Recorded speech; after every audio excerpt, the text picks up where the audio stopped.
Supreme court के मुख्य न्यायाधीश बी.आर. गवई और न्यायमूर्ति ए.जी. मसीह की पीठ ने वक्फ संशोधन अधिनियम को चुनौती देने वाली याचिकाओं पर मंगलवार 20 मई को सुनवाई की।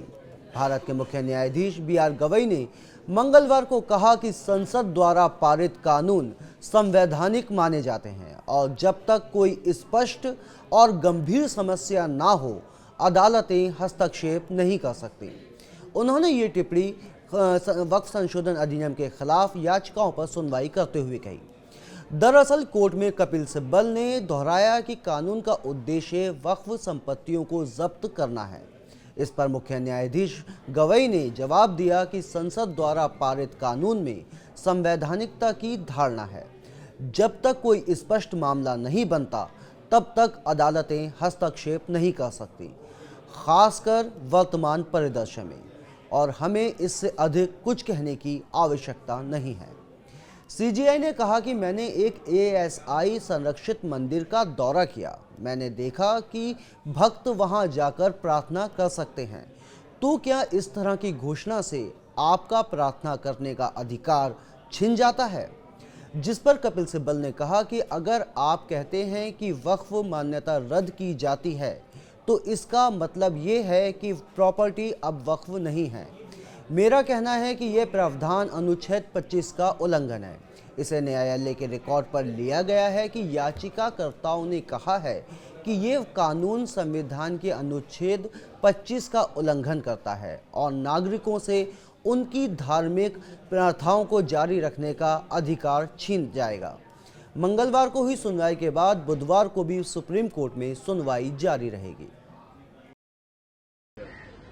देखिए, आज मुसलमानों का पक्ष को ज्यादातर सुना गया है और उसमें सबसे ज्यादा 4 वकीलों ने बात की है। कपिल सिब्बल साहब ने सबसे ज्यादा वक्त लिया, उसके बाद राजू धवन साहब ने कहा, उसके बाद संघवी साहब ने कहा, उसके बाद सीयू सिंह साहब ने कहा। अहमदी साहब को दिया था टाइम, अभी बात नहीं हुई उनकी। तो मैं ये कहना चाहता हूं कि देखिए, असल में आज के आर्गूमेंट के अंदर पूरी तफसील से ये वक्फ कानून पर बहस हुई है। सिब्बल साहब ने ये बात कही कि साहब ये वक्फ कानून को देखकर साफ तौर पर अंदाजा होता है कि मुसलमानों के राइट्स को छीना जा रहा है। जो कॉन्स्टिट्यूशन ने उनके फंडामेंटल राइट्स दिए हैं वो उसमें छीन लिए जा रहे हैं और एक पर्टिकुलर कम्युनिटी को अपने रिलीजियस कामों से रोका जा रहा है। उन्होंने कहा कि देखिए, ये वक्फ बाय यूजर का जो कानून है वो सिर्फ मुसलमानों में नहीं है, बाकी लोगों में भी है कि ऐसी प्रॉपर्टी जो 200 साल पहले 500 साल पहले किसी काम के लिए दी गई थी, उसके डॉक्यूमेंट तो नहीं मिलेंगे। या ये आप कह रहे हैं कि आप जिसने वक्फ किया है उसका कोई लिखित रूप में चाहिए, वो भी नहीं मिलेगा। और वक्फ ये उसके इस्तेमाल की वजह से उसको मान लिया गया कि वक्फ बाय यूजर की प्रॉपर्टी है, वक्फ की प्रॉपर्टी है। अब आप ये कह रहे हैं कि वक्फ बाय यूजर में कोई डिस्प्यूट खड़ा हो जाएगा तो वक्फ बाय यूजर नहीं रहेगा। तो डिस्प्यूट तो कोई भी खड़ा कर सकता है, कभी भी खड़ा कर सकता है। और दूसरी बात, आप ये कह रहे हैं कि वक्फ बाय यूजर की प्रॉपर्टी को रजिस्टर्ड होना चाहिए, जो रजिस्टर्ड नहीं हो सकती थी इसलिए वक्फ बाय यूजर थी वो। तो अगर आप कहेंगे डॉक्यूमेंट लाइए, डॉक्यूमेंट नहीं होगा तो आप उसको वक्फ बाय यूजर नहीं मानेंगे। तो ये एक बात है। दूसरी बात, उन्होंने ये कहा कि साहब ये जो प्रोटेक्टेड मॉन्यूमेंट्स हैं, जो आर्कियोलॉजिकल सर्वे ऑफ इंडिया उसको मेंटेन करता है, उसके बारे में ये कानून ये कहता है, जो 2025 का कानून है, वो ये कहता है कि साहब वक्फ बाय यूजर की प्रॉपर्टी अगर है, जो प्रोटेक्टेड प्रॉपर्टीज हैं आर्कियोलॉजिकल सर्वे ऑफ इंडिया के तहत में, वो प्रोटेक्टेड प्रॉपर्टी जो है अब वक्फ नहीं रहेंगी। यानी मतलब ये कि अगर वो आर्कियोलॉजिकल सर्वे ऑफ इंडिया उसको मेंटेन कर रहा है तो अब उसकी वक्फ की हैसियत खत्म हो जाएगी। तो इसका मतलब ये है कि अब उसमें आप नमाज नहीं पढ़ सकते, दरगाह है तो वहां श्रद्धालु नहीं जा सकते, या खानकाह है तो वहां पे उस तरह के लोग नहीं जा सकते। तो ये तो आप मेरे रिलीजियस राइट को खत्म कर रहे हैं।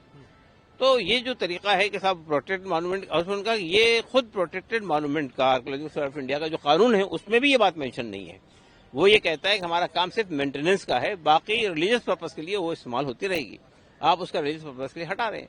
कोई मस्जिद है तो नमाज पढ़ने के लिए बनती है, वो दिखाने के लिए, उससे पैसा आमदनी बनाने के लिए, प्रोटेक्टेड मॉन्यूमेंट को प्रिजर्व करने के लिए नहीं है। वो बेसिकली वो मस्जिद के लिए बनाएगी, नमाज पढ़ने के लिए, तो नमाज होनी चाहिए वहां पे। तीसरी बात उन्होंने कही कि साहब आपने वक्फ बोर्ड के अंदर, सेंट्रल वक्फ काउंसिल के अंदर जो लोगों को लाने का जो प्रोविजन था, उसमें से मुसलमानों की जो कंडीशन थी वो हटा दी। तो अब ये जो 22 मेंबर हैं उसमें से मेजॉरिटी जो होगी वो नॉन मुस्लिम्स की होगी। 2 तो कंपलसरी है, उसके अलावा भी नॉन मुस्लिम्स होंगे, सेंट्रल वक्फ काउंसिल में भी और स्टेट वक्फ बोर्ड में भी।